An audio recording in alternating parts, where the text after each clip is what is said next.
Hi అండి. ఈరోజు నేను చేపలు చింత చిగురు వండుతున్నానండి.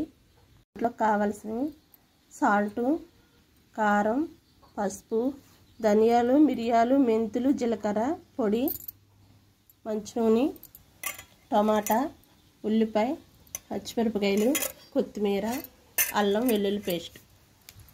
గిన్నె పెట్టుకున్నానండి. నూనె పోసుకుంటున్నానండి.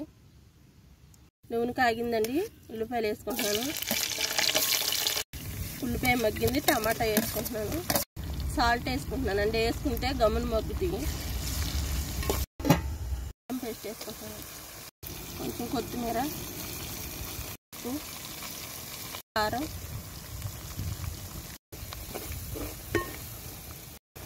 నీళ్ళు పోసుకుంటున్నాను. పచ్చిమిరపకాయలు వేసుకుంటున్నాను.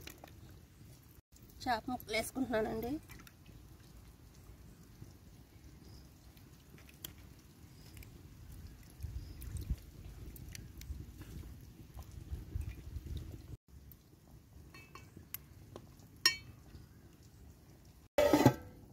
ధనియాలు, జీలకర్ర, మిరియాలు, మెంతులు పొడి చేసాను, అదే వేస్తున్నాను.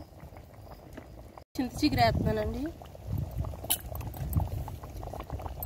చింత చిగురు వేసాక ఒక 5 నిమిషాల పాటు ఉడికిందండి. కూర రెడీ అయిపోవచ్చింది. కూర రెడీ అయిపోయిందండి.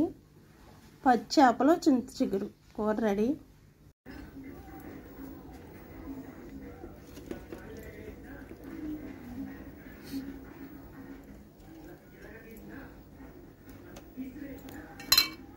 సూపర్.